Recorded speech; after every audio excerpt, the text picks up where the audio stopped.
Hi, happy Thursday. I hope you had a beautiful week and I hope you are well prepared for this beautiful, early, cozy weekend that we have coming up.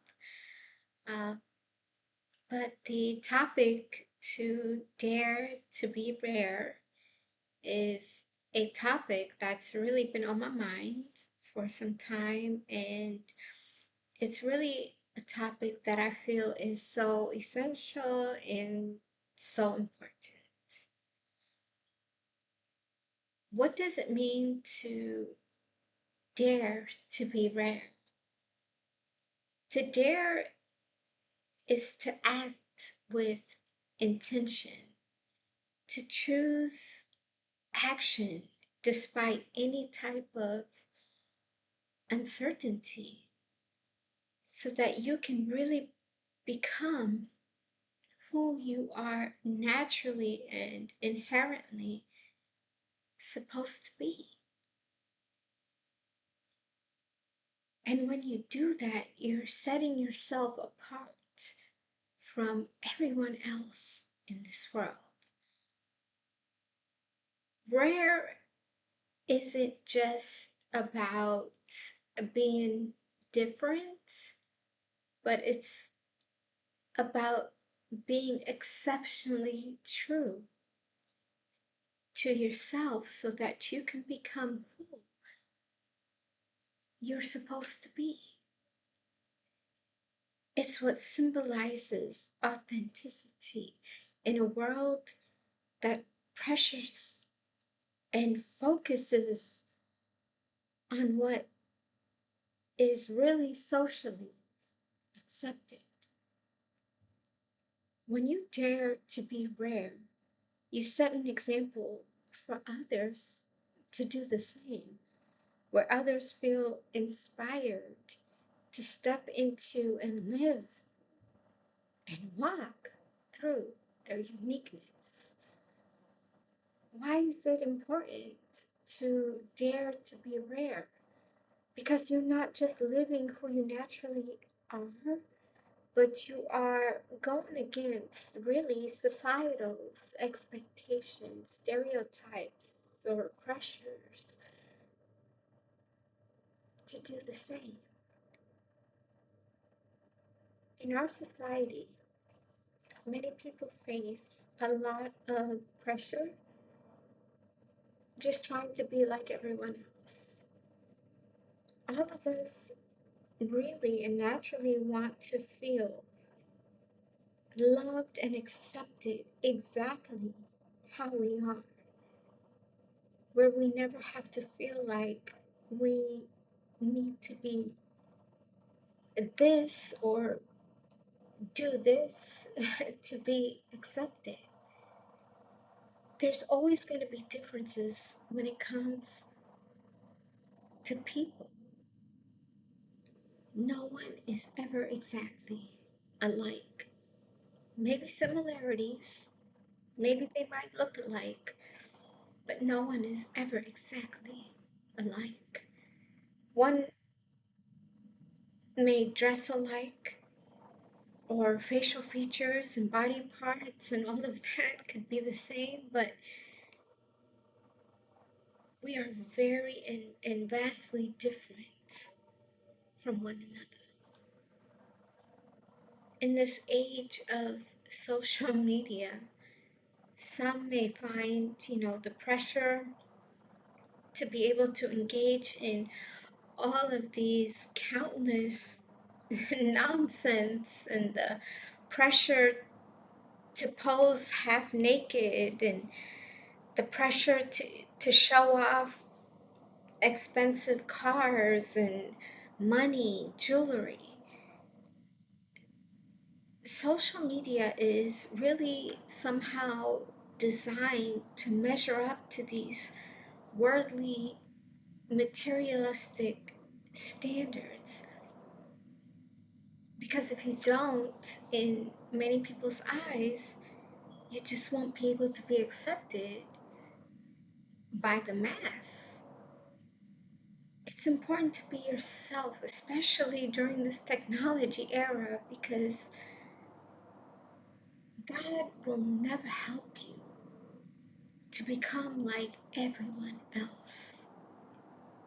It's actually really insulting to Him and to His work, because He really designed all of us in His rarest form. I feel like the most wounded souls struggle the most when it comes to identity, and really go through life without knowing who they are, or what they're destined to do.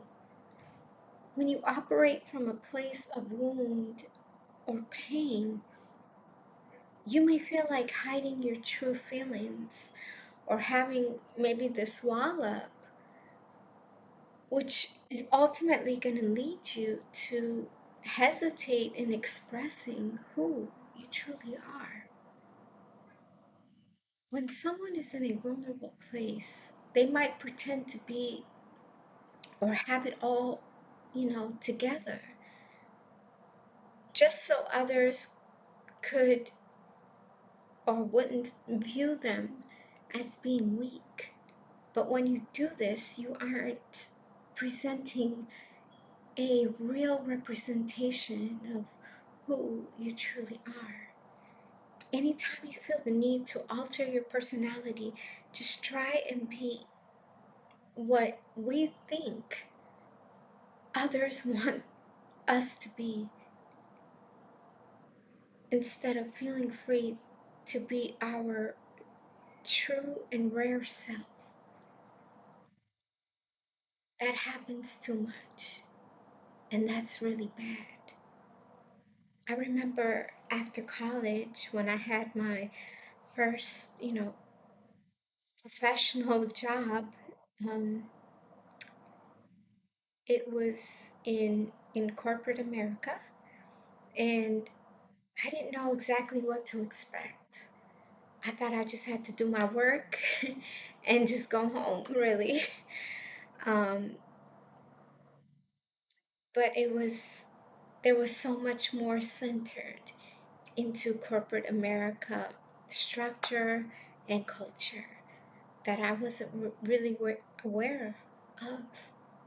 And my supervisor, at the time, he had mentioned that everything that I was doing was great, but all I needed to do was really to be more aggressive, because I was working in corporate America and it was just the natural culture of the organization.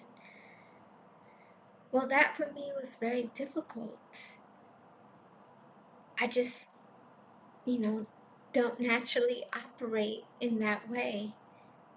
And when you feel like you have to create this version of yourself in one area, or when you're not, fully all that way in certain areas of your life, that's not good, because you want to be able to operate the same as you do in your professional, your personal, your social life.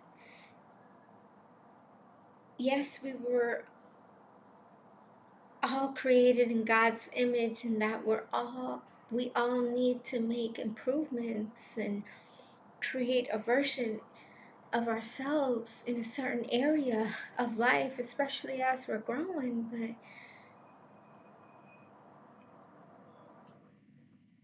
when we're different, and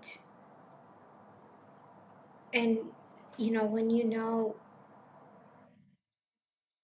that these improvements isn't really who you truly are, it can be really detrimental and weigh heavy into your life.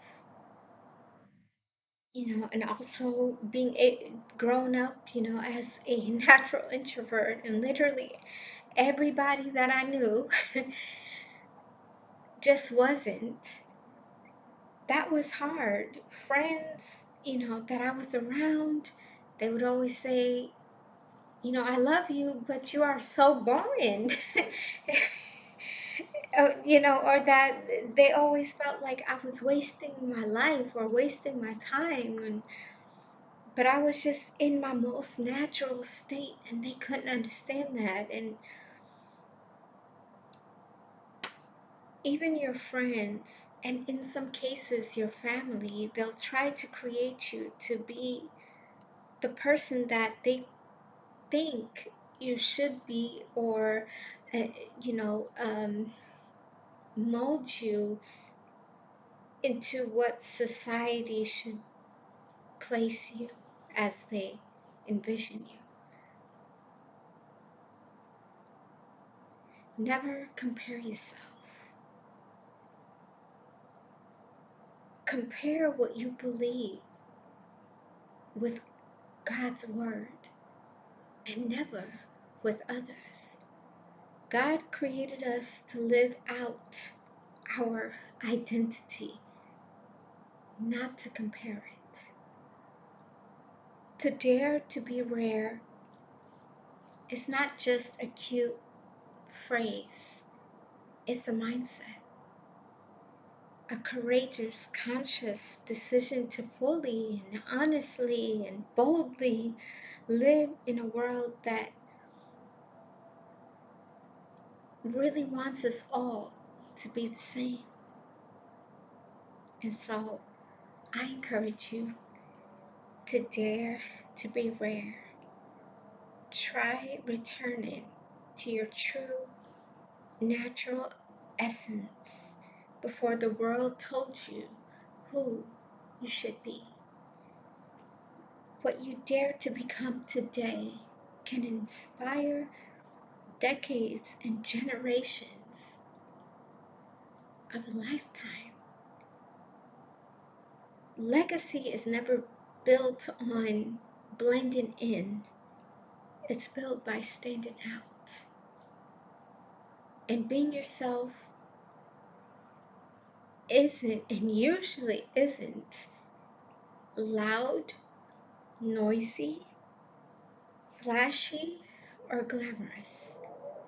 Sometimes, and usually, it's really quiet, hard, and deeply courageous. The world, it really doesn't need another version of what already exists. It needs you.